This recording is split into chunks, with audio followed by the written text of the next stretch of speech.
তৃতীয় চতুৰ্থে জাৰ ভুৱে উদয় নাভি দেখে পঞ্চম ষষ্ঠ খেব স্থল সপ্তমে অষ্টমে কৰ কমল যুগল কণ্ঠ দেখাৰ নৱম দশমে তুণ্ড একাদশে ললাট দ্বাদশে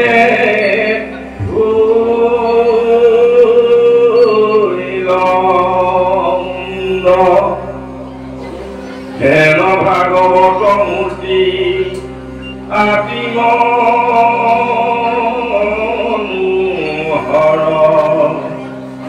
দমালহৰি বৰ্ণ শ্যামক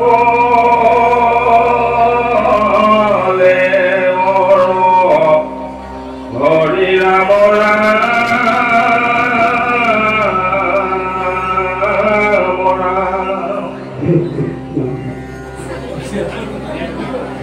জয় গুৰু শংকৰ সৰ্বগুণাকৰ যাকে নাহি কেউ পাওঁ তোহারি শরণ পড়ল শত কোটি বারে কপোর প্রণাম তোহারি শরণ পড়ল শত কোটি বারে কপোর প্রণাম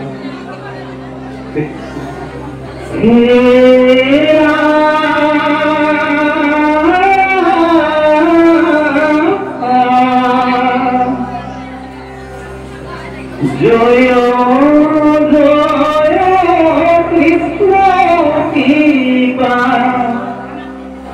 ময় মহেশ্বর যার আজ্ঞাহীনে বহে ব্রহ্মা হরিহর মৎস্য কুর্ম আদি অঙ্ক অবতার যায় হে কৃষ্ণ কোটি কোটি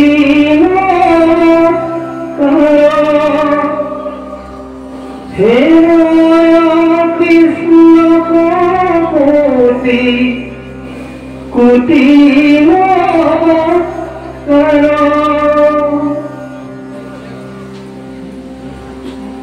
বৈকুণ্ঠৰ কল্পতৰু মহাভাগৱতৰ সাক্ষাৎ আদম্বৰ সেৱাৰ স্থলীত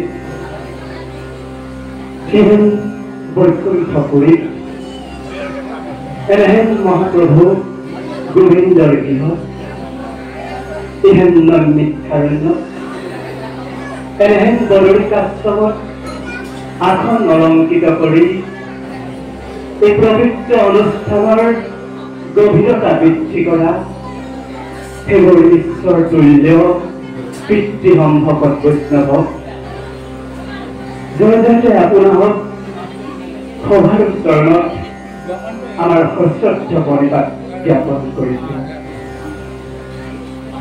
মুখমণ্ডলত ভক্তিৰ নিজৰা বোৱাই ঈশ্বৰজনৰ গুণানুকীৰ্তন শ্ৰৱণ কৰাৰ মানসেৰে এই পূৰ্ণ অনুষ্ঠানত আসন অলংকৃত কৰা আমাৰ বাবে সেই গংগাচৰ পাহাই মাতৃসকল আপোনাৰ সকলো সভাৰ চৰণত আমাৰ প্ৰণিপাত নিবেদন কৰিছোঁ।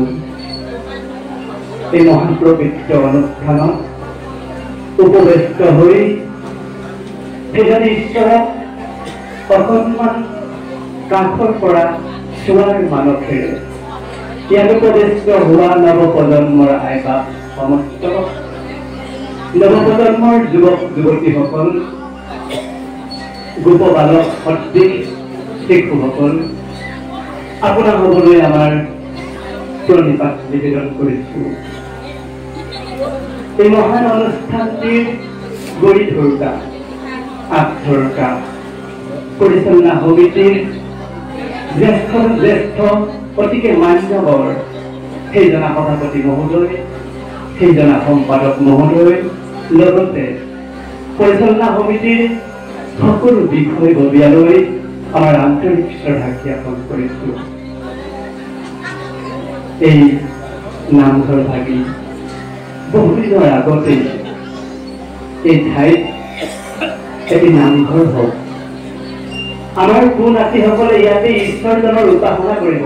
এনে মহান উদ্দেশ্য আগত ৰাখি যিকেইজনা মহান ব্যক্তিয়ে ইয়াত এটি নামঘৰ প্ৰতিষ্ঠা কৰি লাই ফুটা ফুটি গ'ল, সেইকেইজনা শ্ৰদ্ধাৰ ব্যক্তিলৈ আমি এই মহান সন্ধিখনত আমাৰ মস্তক ৰাখি প্ৰণিপাত জনাইছো। নামঘৰৰ এই মহান কাৰ্যটি সফল সমাপ্তি কৰিবৰ বাবে যিসকল পুণ্যৱান ব্যক্তিয়ে ইয়াক কায়িকভাৱে আৰ্থিকভাৱে সহায় সহযোগ কৰি যি পুণ্যৱান কৰ্ম কৰিলে তেখেতলোক সকলোলৈ আমাৰ শ্ৰদ্ধা থাকিল। নামঘৰটিৰ সন্মুখত এখনি তোৰণৰ আৱৰ্য আৰু সন্মুখত দুভাগী নামযজ্ঞ, এভাগী তোৰণৰ আৱৰ্য। এই কথা উপলব্ধি কৰি যিজনা মহান ব্যক্তিয়ে তেখেতৰ গাঁঠিৰ ধন ব্যয় কৰি এই মহা সম্পদ ভাগি আমালৈ আগবঢ়ালে, সেইজনা শ্ৰদ্ধাৰ ব্যক্তিলৈ আমি বহুবাৰ নহয় হাজাৰ বাৰ প্ৰণিপাত জনাইছো। এই নামঘৰ ভাগি বহু সংখ্যক জ্যেষ্ঠ শ্ৰদ্ধাৰ ঈশ্বৰ তুল্য পিতৃহম ভকত বৈষ্ণৱ উপস্থিত হৈছে। ইয়াতে আইসকল আছে, আমাৰ প্ৰাণৰ মাতৃ তেখেতলোক এই স্থানত আজি উপস্থিত হৈ আমাৰ উপলব্ধি হৈছে হয়তো কোনোবা জন্মত ক'ৰবাত অকণমান পুণ্য কৰিছিলো, সেয়েহে আপোনাসমৰ চৰণ সেৱা কৰিবলৈ আজি অকণমান ঈশ্বৰজনে সহায় কৰিলে, সেইজনা ঈশ্বৰৰ চৰণত আমি পুনৰবাৰ সেৱা জনাইছো। এই আসনত উপস্থিত হৈ এটি কথা বাৰে বাৰে মনলৈ আহিছে, আমি যেন ক'ৰবাত অকণমান অপৰাধ কৰিছো, কাৰণ আমাৰ সন্মুখত সোঁৱে বাৱে আমাতকৈ জ্যেষ্ঠ পিতৃসকল, জ্যেষ্ঠ মাতৃসকল, জীৱন তেখেতলোকে অষ্টদশডাল মহাভাৰত, শ্ৰীমদ ভাগৱত, শাস্ত্ৰ, কীৰ্তন, ঘোষা, গীতা আদি মহাজ্ঞানেৰে পৰিপুষ্ট হৈ ইতিমধ্যে এটি শৃংখলাবদ্ধ জীৱন যাপন কৰি এখন সুশৃংখলিত সমাজ গঢ়িছে। আজি তাৰেই প্ৰমাণ আপোনাসমৰ এই অনুষ্ঠান। আমি আপোনাসমৰ জ্ঞাতাৰ্থে জ্যেষ্ঠসকলক উদ্দেশ্যে দুআষাৰ ভাগৱতৰ কথা কোৱাৰ আমাৰ সাহস নাই, জ্ঞান নাই, আমাৰ ধৃষ্টতাও নাই। আমি আপোনাসমৰ মাথো আদৰ সন্মানক, আদৰ আমন্ত্ৰণক শ্ৰদ্ধা জনাবলৈ এই আসনত উপস্থিত হৈছো। আমি যিকেইখানি কম জ্যেষ্ঠসকলক উদ্দেশ্যি নকওঁ, আমাতকৈ কনিষ্ঠসকলক উদ্দেশ্যি আমি কনিষ্ঠসকলৰ লগত মাত্ৰ আলাপ আলোচনা কৰিম।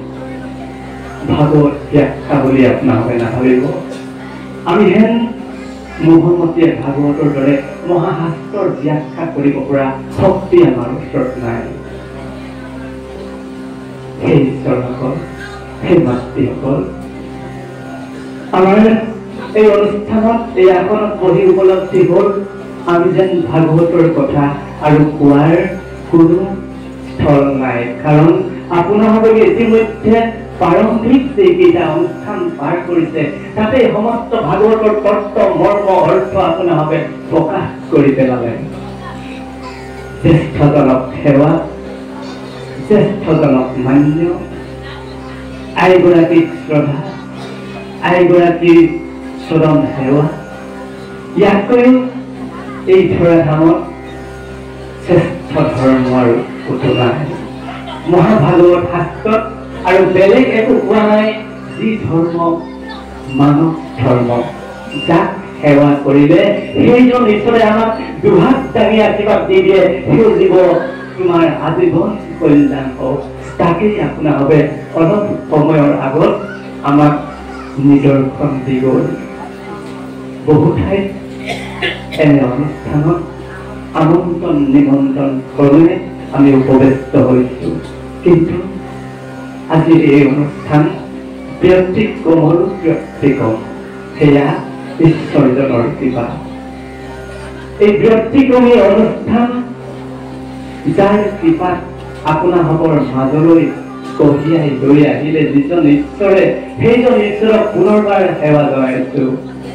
আপোনালোকে এই মহান অনুষ্ঠান ভাবি আয়োজন কৰি অকল এই চাৰিমুঠীয়া 1 নং কোঁৱৰ গাঁৱৰে মংগল কল্যাণ সাধন কৰা নাই, আপোনালোকে সমস্ত জগতৰ সমস্ত জীৱৰ মংগল কল্যাণ সাধন কৰিলে। সেইজনা ঈশ্বৰ, যিজনা ঈশ্বৰে আজি যিটো দিনত আপোনালোকে আলাপ আলোচনা কৰিছিল, এই নামঘৰ ভাগিত এদিন প্ৰতিষ্ঠা দিৱসৰ উপলক্ষে শ্ৰীমদ ভাগৱতৰ পাঠ আৰু ব্যাখ্যানুষ্ঠান আয়োজন হ'ব। সেইদিনাই সেইজন ঈশ্বৰে সিদ্ধান্ত কৰি পেলালে বৈকুণ্ঠত মই সিদিনা 1 নং কোঁৱৰ গাঁৱৰ নামঘৰত উপৱেষ্ট হ'বই লাগিব। সেইজন ঈশ্বৰে আপোনালোকৰ নাম কিহত আজি এই মহাবৈকুণ্ঠ স্থানত নিজেই উপৱেষ্ট হৈ মণিপুৰ ভাগত তেখেতৰ গুণগান অতিকে প্ৰিয়।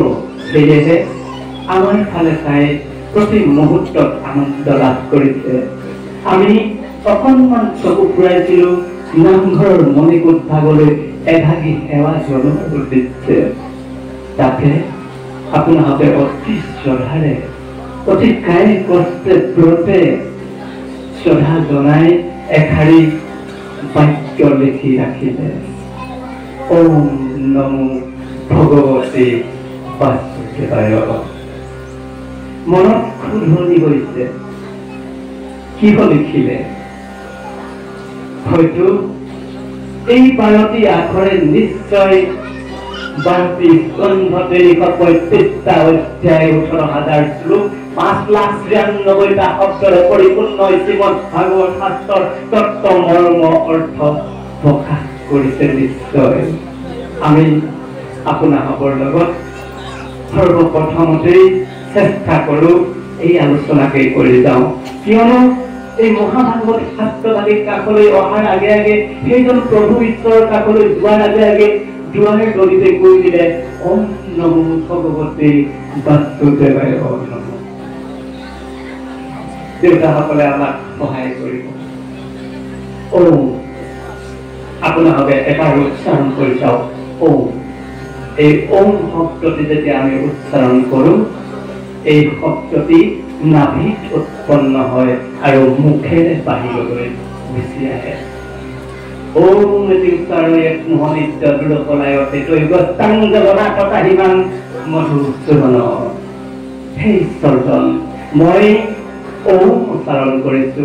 মোৰ দেহ ৰাজ্যত থকা সমস্ত অজ্ঞান অবিদ্যা, সমস্ত কুলকলিমা ইতিমধ্যে মই দূৰ কৰি দিছো, কাৰণ তোমাৰ কাষলৈ আহিছো। তোমাৰ কাষলৈ আহিলে মোৰ দেহত অজ্ঞান অবিদ্যা কুলকলিমা থাকিলে কিন্তু মই তোমাৰ কাষলৈ আহিব নোৱাৰো। সেয়ে ওম এটি এক মোহনিত্য দৃঢ়কলায়তে দৈৱস্তাং জগন্নাথতা হিমাং মধুসূদন। নগতি বিদন্তে নাথতমে বচৰণং নম পাপংকে নিমক মুহূৰ্স্মিতা হিমাং মধুসূদন। নাগতি বিদন্তে নাথ, তোমাৰ ওচৰত মই শৰণ ল'ব পৰা নাই। কিয় শৰণ ল'ব পৰা নাই? নাগতি বিদন্তে নাথতমে বচৰণং নম পাপংকে নিমক মুহূৰ্স্মিতা হিমাং মধুসূদন। মই পাপ সাগৰত হাবুডুবু খালো, সেইকাৰণে তোমাৰ ওচৰত শৰণ ল'ব পৰা নাই। মোহিত জ্ঞান পুত্ৰটা লাগি হাৰিছো তৃষ্ণাই অভিনামন তাহিবাং মধুসূদন মই পাপ সাগৰত সাবুটো খাইছো মই তোমাৰ ওচৰত শৰণ ল'ব পৰা নাই এই কাৰণে মোৰ এখন মায়াৰ সাগৰ আছে সেই সাগৰখন পুত্ৰ পৰিবাৰ ইত্যাদি ইত্যাদি এই সাগৰখনৰ লেতেৰা বোকা পানীৰে মই জীৱন কটাওঁতে তোমাৰ কাষলৈ আহিব পৰা নাই মোক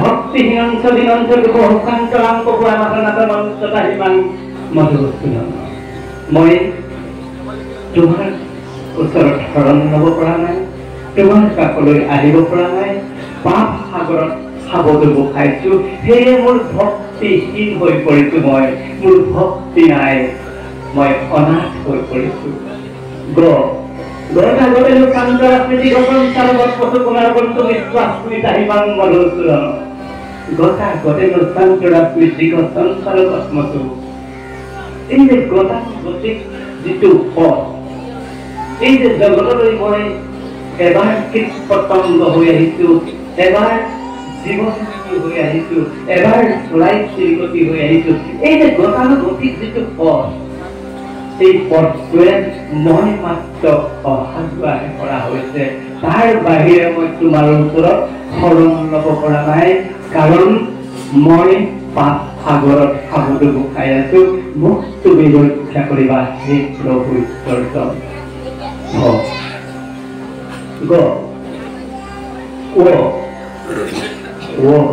মায়া যিজন পৃথক পৃথক মই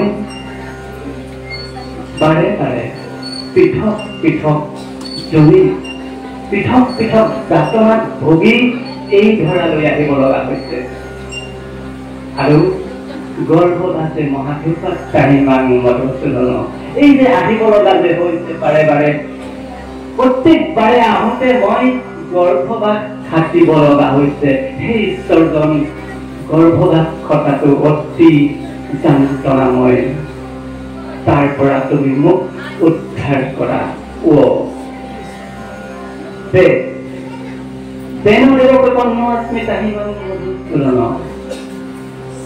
সেইকাৰণে তুমি তোমাৰ এজন অপন্ন শিষ্য বুলি ভাবি মোক কৃপা কৰা ওম নমো ভগৱতে বাসুদেৱায় वा বাসুদেৱাপি যথুত পৰন্তৰমাই তোমাগত জৰামৰণ পিতু ভুৱং তাহিবাং মধুসূদন যি ধৰণে জন্ম লৈছিলো সেই ধৰণে তোমাৰ ওচৰত মই স্থিত হৈ প্ৰণাম জনাইছো সেই ঈশ্বৰজন তুমি মোক এই জৰা মৰণৰ খেলাখন আৰু মোৰ লগত নকৰিবা সুকৃতং নকৃত কিঞ্চিতং দুষ্কৃতং চকিতং মায়াতং তাৰেবাপং কেহস্মি তাহিবাং মধুসূদন সুকৃতং সুকৃতং নকৃত কিঞ্চিত দুষ্কৃতং চকিতং মায়া অকণমানো সুকৰ্ম কৰিবলৈ এই ধৰাধামত মোৰ সময় নহয় মাথো মই দুষ্কৰ্মকে কৰি জীৱন কটাই দিছো সেই ঈশ্বৰজন মোক ৰক্ষা কৰা দেহান্তৰ চেতনৰ নিমনে ভৱশক্তি প্ৰণামিকা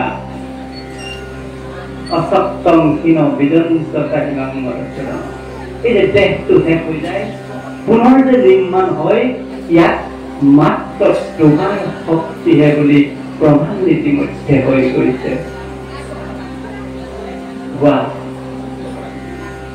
বাক্যভেদত প্ৰতিজ্ঞাতং কৰ্ম না নৈক্য মোহ মিদং ৰাসাৰ তাহিবাং মধুসূদন তোমাক বাক্য দিছো সেই ঈশ্বৰজন তোমাকেই সেৱা কৰিম তোমাকেই শ্ৰদ্ধা কৰিম তোমাকেই উপাসনা কৰিম কিন্তু মোৰ বাক্য বাক্য হিচাপে থাকিছে কৰ্ম না নৈক্য মোহ মিদং ৰাসাৰ তাহিবাং মধুসূদন সেই বাক্য কিন্তু মোৰ কৰ্মত সিদ্ধি নহয় কিয়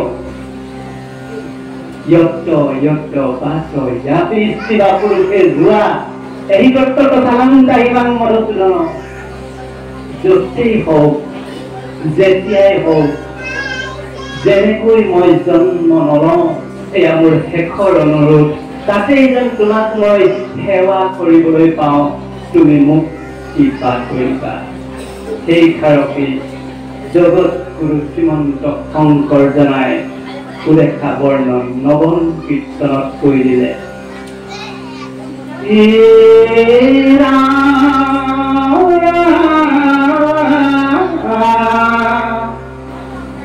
জোৰতে তৈতে গয়া জন্ম মই আপোন কৰ্মৰ ফলে তৈতে গয়া তোমাৰ চৰণে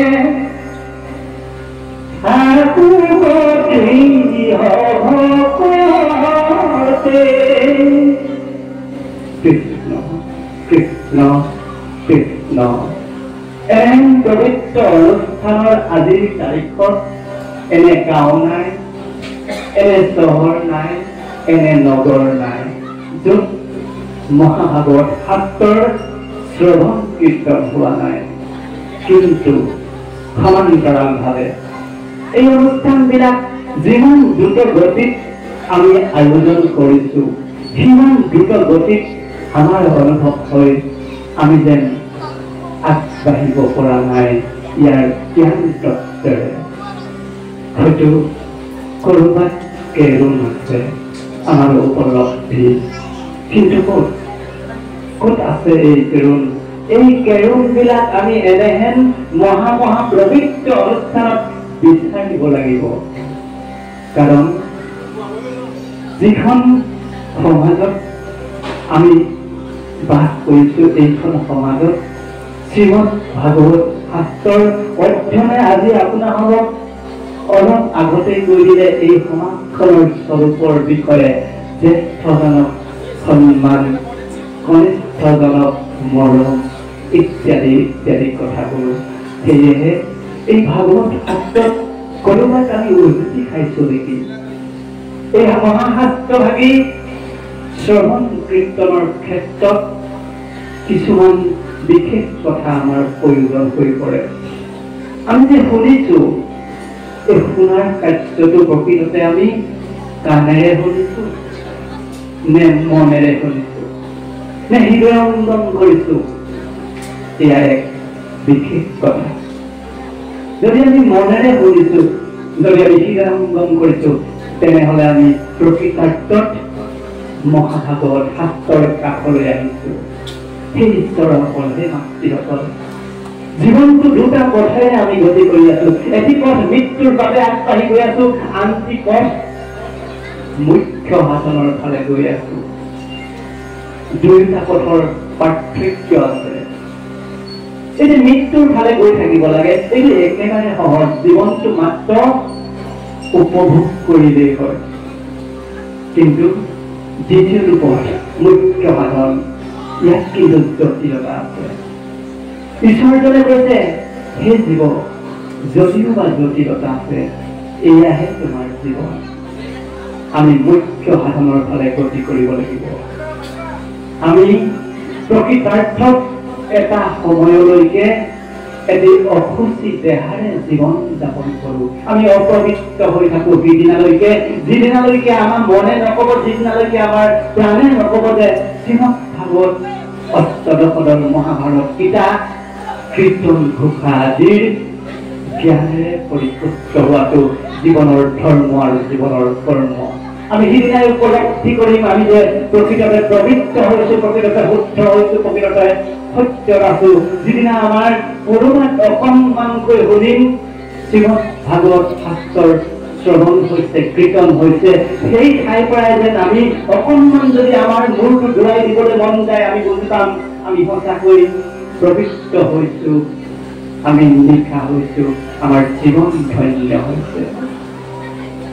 এই শ্ৰীমদ ভাগৱত শাস্ত্ৰৰ ভিতৰলৈ যোৱাৰ আগে আগে আমি আপোনালোকৰ জ্ঞাতাৰ্থে অকণমান সৰু কথা এটা আমাতকৈ কনিষ্ঠসকলক মই অৱগত কৰি লওঁ, তাৰ পৰা ভাগৱত শাস্ত্ৰৰ প্ৰাৰম্ভিক কথাখিনি মই আগবঢ়াবলৈ চেষ্টা কৰিম। দেউতাসকলে ক'ৰবাত ভুল ত্ৰুটি হৈ গ'লে কিন্তু আমাক ক'ব। কৃষ্ণ মহাভাৰত ত্ৰুটি চৰিত্ৰ, নাৰীৰ চৰিত্ৰ আপোনালোকে অনুধাৱন কৰিব কথাবিলাক। এটি কুন্তি আৰু আনটি হৈছে গান্ধাৰী। এই দুটি চৰিত্ৰৰ বিষয়ে মই এই কাৰণেই কৈছো যে শ্ৰীমদ ভাগৱত শাস্ত্ৰভাগীৰ কাষলৈ আহিলে আমি কেনেকুৱা দৃষ্টি আহিব লাগিব, আমাৰ দৰ্শন কি হ'ব লাগিব। কুন্তিক মাজে মাজে গান্ধাৰীয়ে কৈছিল, গান্ধাৰী মোৰ স্বামীজন যিহেতু অন্ধ, সেয়েহে সেই স্বামীজনক সেৱা জনোৱাৰ বাবে, সেই স্বামীজনক মই শ্ৰদ্ধা জনাবলৈ মই জীৱনৰ ব্ৰত কৰি ললো। ময়ো চকুৰে কোনোদিন এই জগতখন নাচাওঁ, যিদিনাৰ পৰাই মই বিবাহ পাশত আবদ্ধ হলো। এটি কোণৰ প্ৰতিৰে নিজৰ নয়ন জড়িত ঢাকি ৰাখিলে ওৰেটো জীৱন। মহাভাৰতৰ যুদ্ধ ইতিমধ্যে সমাপ্ত হ'ল। ঈশ্বৰ কৃষ্ণই সকলো জানে কুন্তিৰ বিষয়ে, গান্ধাৰীৰ বিষয়ে। কুন্তি আৰু গান্ধাৰীয়ে কেতিয়াবা লগ লাগিলে কথা পাতে। কুন্তি, তুমি মাজে মাজে কোৱা ঈশ্বৰজনৰ কথা, কোনোবা কৃষ্ণ কৃষ্ণ কথা, আচলতে এই কৃষ্ণজনটো কোন? তেওঁ বাৰু দেখাত কেনেকুৱা? কুন্তিয়ে কয়, হে গান্ধাৰী, জগতৰ আটাইতকৈ সুন্দৰতকৈ সুন্দৰতম পুৰুষজনেই হৈছে ঈশ্বৰ কৃষ্ণ। সেইজনেই ঈশ্বৰ, সেইজনে হৰ্তা কৰ্তা বিধাতা এই জগতৰ। অতিকে সুন্দৰ ৰূপ লাৱণ্য, অতি সুন্দৰ। তুমি যদি একবাৰ দেখা পোৱা তেনেহলে তোমাৰ জীৱনক বাৰুকৈয়ে হ্ৰাস কৰিব। কথা মতেই কাম। গান্ধাৰীয়ে মনে মনে হৃদয়ত পুহি ললে, এদিন মই কৃষ্ণক চামেই চাম। মহাভাৰতৰ যুদ্ধ অন্তত সকলোবোৰ পুত্ৰৰ সৰ্বনাশ হ'ল, এশ পুত্ৰ নিহত হ'ল। ঈশ্বৰজনে দুখ পঠালে গান্ধাৰীৰ কাষলৈ। গান্ধাৰী মাতৃক কবা, যদিও তাই এশ পুত্ৰৰ মৃত্যু হৈছে, মই যুগ দলেৰে জীয়াই ৰাখিছো, মাত্ৰ গান্ধাৰী মায়ে এবাৰ দৰ্শন কৰি যাব। দুখে বাতৰি গান্ধাৰীক দিলেগৈ, হে মাতৃ, তোমাৰ পুত্ৰসকল যদিও ইতিমধ্যে মৃত, কৃষ্ণ ঈশ্বৰজনে কিন্তু তেওঁলোকক জীয়াই ৰাখিছে তুমি এবাৰ দৰ্শনৰ কাৰণে। গান্ধাৰীয়ে সেই দুখজনক জনালে, তুমি কৃষ্ণক কবাগৈ, ওৰেটো জীৱন মই চকুৰ প্ৰতিমাৰিয়ে কটালো। মই অহা কালিলৈ মোৰ চকুৰ প্ৰতি খুলি পেলাম, কিন্তু মোৰ সন্তানসকলক চাবলৈ নহয়, মই চাম সেইজন কোনজন কৃষ্ণ, সেইজন কোনজন ঈশ্বৰ। কথা মতেই কাম। তৃতীয় দিনা পুৱাতেই ঈশ্বৰ কৃষ্ণ নিজেই হাজিৰ হ'ল গান্ধাৰীৰ কাষত। হে মাতৃ, তুমি মোক চোৱাৰ ইচ্ছা কৰিছা? গান্ধাৰীয়ে ক'লে, হয়, তেনেহলে চোৱা, মই ইতিমধ্যে তোমাৰ ওচৰত উপস্থিত হৈছো। গান্ধাৰীয়ে চকুৰ প্ৰতি খুলি পেলালে, এপলক দৃষ্টিৰে ঈশ্বৰ কৃষ্ণক লক্ষ্য কৰিলে। ঈশ্বৰ কৃষ্ণই সুধিলে, হে মাতৃ, কি দেখিলা? তেতিয়া গান্ধাৰীয়ে ক'লে, এই মুহূৰ্তত মোৰ কুন্তিলৈ অতি পাক খং উঠিছে। বোলে কিয়? কুন্তিয়ে কৈছিল, তুমি বোলে জগতৰ ঈশ্বৰজন, তুমি আটাইতকৈ সুন্দৰজন, কিন্তু ক'তা মইতো সুন্দৰ দেখা নাই। আটাইতকৈ কুৎসিত আৰু কুৎসিতজন তুমিয়ে এই জগতত, তোমাতকৈও কুৎসিত আৰু কোনো হ'ব নোৱাৰে। দৰ্শনৰ অভাৱ। যেনেদৰে নিজৰ নয়নে, নিজৰ হৃদয়ে যাক দৰ্শন কৰে, তেখেতে তেওঁক তেনেধৰণে পাব। কৃষ্ণ। মই এইবাৰ অকণমান ভাগৱতৰ কাষলৈ আহিছো। এটি সুন্দৰ শব্দ ভাগৱত, চাৰিটা আখৰে পৰিপূৰ্ণ এই ভাগৱত। আমি যিহেতু একেবাৰে চালুকীয়া, সেয়া হয়তো এই ভাগৱতৰ প্ৰকৃতাৰ্থ কি, আমাক কি কয় এই আখৰ কেইটাই আমি জনাটো সঁচাকৈ অতি প্ৰয়োজন বুলি ভাবি অনুভৱ কৰি প্ৰথমতে ভাগৱতৰ কাষলৈ আহোঁতেই ভাগৱত শব্দটিৰ বিশ্লেষণ কৰিবলৈ চেষ্টা কৰিছো। ভাদিতি সর্বলোকেষু গৃহদেশু নবাদিবি ওয়ার্ততে কিছু বেদেশু জয়তে সকলং জগৎ। সংস্কৃত শ্লোক। ভাদিতি সর্বলোকেষু, ভা অর্থাৎ এই আখৰটিয়ে পোহৰৰ কথা বুজাইছে। কেৱল পোহৰ নহয়, এয়া জ্ঞানৰ পোহৰ। ক'ত পিলাই? সৰ্বলোকেষু, সকলোতে, জগতৰ সকলোতে পোহৰ বিলায়। দেৱী এয়া কেনেকুৱা পোহৰ? এয়া জ্ঞানৰ পোহৰ। ক'ত বিলায়? জগতৰ সমস্ততে এই পোহৰ বিলায়। কীৰ্তিচনকা দেৱী গীত আকাৰে সনক, সুনন্দ, নাৰদ আদি সিদ্ধ পুৰুষসকলে এদিন গাই ফুৰিছিল। ভা পোহৰ, জ্ঞানৰ পোহৰ। যিবিলাক জ্ঞানৰ পোহৰক সনক, সুনন্দ, নাৰদ আদি সিদ্ধ পুৰুষসকলে গীত আকাৰে গাই ফুৰিছিল। ওয়াৰ্ততে কিছু বেদেশু, ইয়াতনো কি সন্নিবিষ্ট হৈ আছে? ত্ৰিশু বেদেশু, তিনিখন বেদৰ কথাহে ইয়াত সন্নিবিষ্ট হৈ আছে। চতুৰ্থখন বেদৰ কথা ইয়াত সন্নিবিষ্ট নাই, কাৰণ সেইখন বেদৰ ঈশ্বৰ কৃষ্ণৰ নাম নাই। ভাগৱত দন্ত্যাত ত্ৰয়তে চক্ৰং জগৎ। এই জগৎখনৰ পৰা যদি দৌৰি যোৱাৰ উপায় চিন্তা কৰা, তেনেহলে এই জ্ঞানৰ পোহৰ বিলোৱা গীতবিলাকক, কথাবিলাকক ভাবিবলৈ চেষ্টা কৰা, ইয়াৰ তত্ত্ব মৰ্ম উদ্ধাৰ কৰিবলৈ চেষ্টা কৰা। পুনৰ কৈছো, ভগৱন্তক ভক্তিভাৱে ভজিবৰ বাবে গুৰুৰ পৰা জ্ঞান লওঁ, বৈষ্ণৱৰ সংগলৈ যাওঁ। ইয়াতেই তৰি যোৱাৰ উপায় কেইটা পাব। ভগৱন্তক ভক্তিভাৱে ভজিবৰ বাবে গুৰুৰ পৰা জ্ঞান লৈ বৈষ্ণৱৰ সংগলৈ আহি তৰি যোৱাৰ উপায়বিলাক বিচাৰি চাওঁ।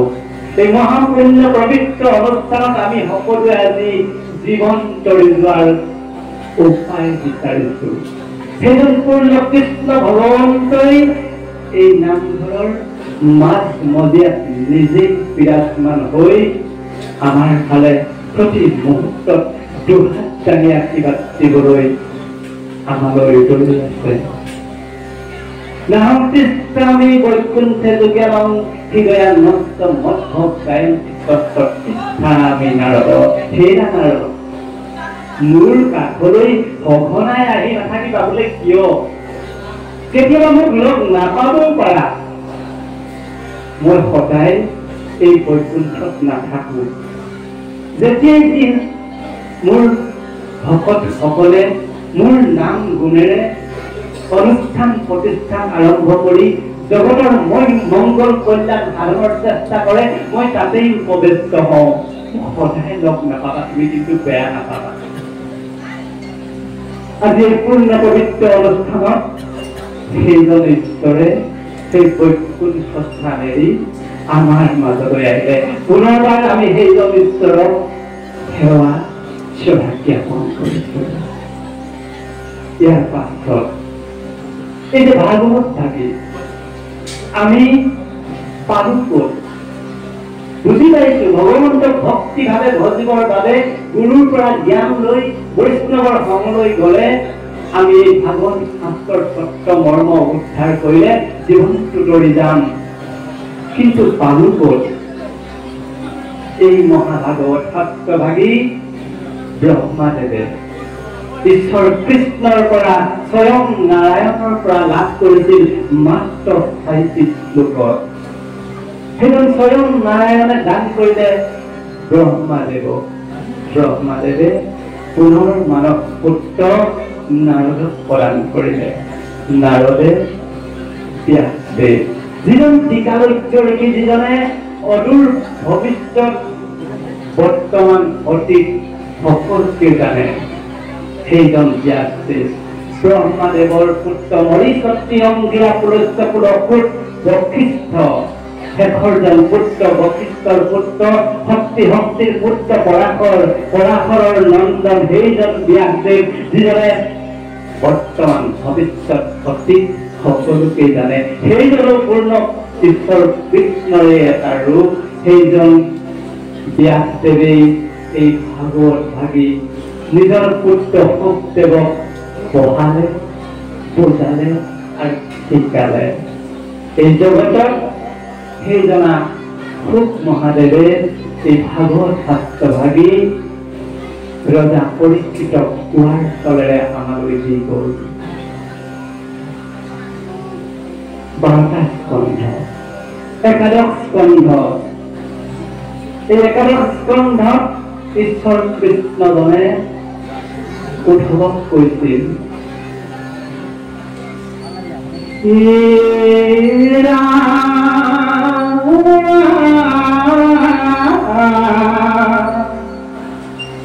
মই যাওঁ বৈকুণ্ঠলৈ,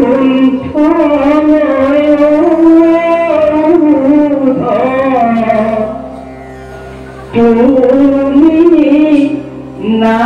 নাকান্দিবা,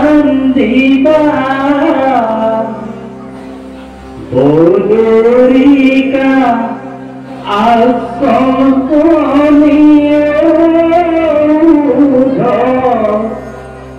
যত নামাৰা কিবা। কিয় ক'বলৈ পালে?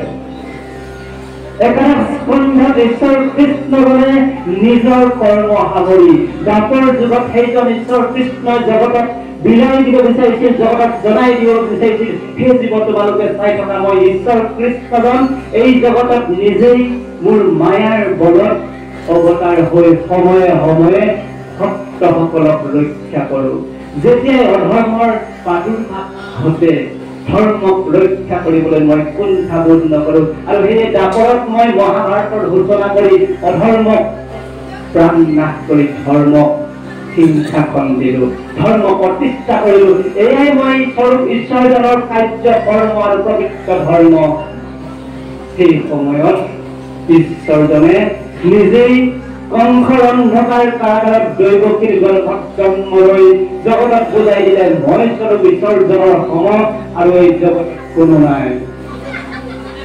উদ্ধৱ মহন্ত এজন মহন্তই চিনি পালে সেইজন ঈশ্বৰক, সেই ঈশ্বৰ কৃষ্ণজন।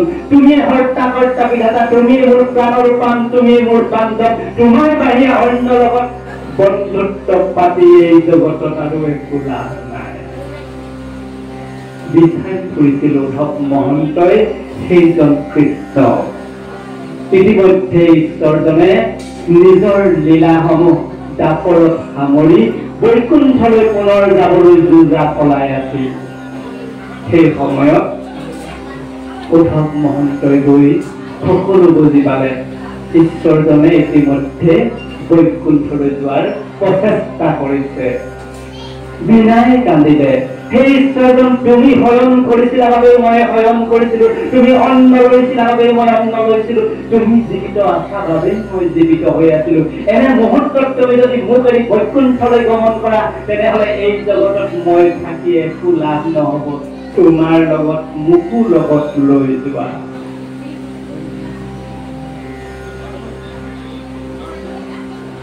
ঈশ্বৰজনে প্ৰত্যুত্তৰত কলে, সেই প্ৰাণৰ বান্ধৱ উদ্ধৱ, সেইদিনা কংসৰ কাৰাগাৰলৈ মই অকলে আহি জন্মগ্ৰহণ কৰিছিলো, তুমিও অকলে আহিছিলা, মোৰ লগত কোনো অহা নাই। এই জগতৰ নিয়ম অকলে আহিব লাগিব, অকলে যাব লাগিব। এই জগতত আপুনি কোনো নাই, তুমি নাকান্দিবা, কাৰণ মই ইতিমধ্যে মোৰ কৰ্ম সামৰিছো আৰু মই এই জগতৰ পৰা যাবই লাগিব। মই জগতক বুজাই দিব লাগিব, মই জগতক শিকাই দিব লাগিব। এই মানৱ দেহেৰে এই জগতলৈ অহা প্ৰতিজনে এদিন যাবই লাগিব। মই স্বৰূপ ঈশ্বৰজনেও এই জগতৰ পৰা বিদায় মাগিবলৈ বাধ্য। মই জন্মৰ লগত আৰু এটি শব্দ তোমাৰ লগত গাঁঠি পঠাইছো, তুমি মনত ৰাখিবা, সেয়া হ'ল মৃত্যু। মৃত্যুলৈ ভয় নকৰিবা, মৃত্যু চিৰন্তন সত্য। সেইজন উদ্ধৱ মহন্তই ঈশ্বৰজন যোৱাৰ কথা সহজতে মানি ল'ব নোৱাৰিছিল। তেওঁ কৈছিল, তুমি আছিলা বাবেই জগতত দুষ্টক দমন কৰিছিলা, শান্তক পালন কৰিছিলা, আৰু তুমি যদি কালিলৈ এই জগতৰ পৰা গুচি যোৱা, হয়তো সমস্ত জগতত অৰাজক হ'ব। ইতিমধ্যে কলিযুগৰ আগমন হৈছে। সেইজন ঈশ্বৰে পুনৰ ক'লে, সেয়া আচল তত্ত্বটো শুনা, মই যে এই প্ৰস্থান কৰিম, পুনৰ প্ৰৱেশ কৰিম বোলে। ক'ত? এই জগতলৈ পুনৰ আহিম। কেনেকৈ আহিবা? মহাভাগৱত শাস্ত্ৰৰ সমুদ্ৰত মই প্ৰৱেশ কৰিম পুনৰ। উদ্ধৱ মহন্তই প্ৰশ্ন কৰিলে, তুমি যে মহাভাগৱত শাস্ত্ৰত সঁচাকৈ প্ৰৱেশ কৰিবা, ইয়াৰ প্ৰমাণ কেনেকৈ জানিম? তুমি যে মহাভাগৱত সমুদ্ৰত প্ৰৱেশ কৰি আমাৰ লগত পুনৰ আছা, আমি কেনেকৈ জানিম? ঈশ্বৰজনে এই মহাশাস্ত্ৰত মূৰ্তি ৰূপে কেনেধৰণে আছে আমি নিশ্চয় পাইছো।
Roma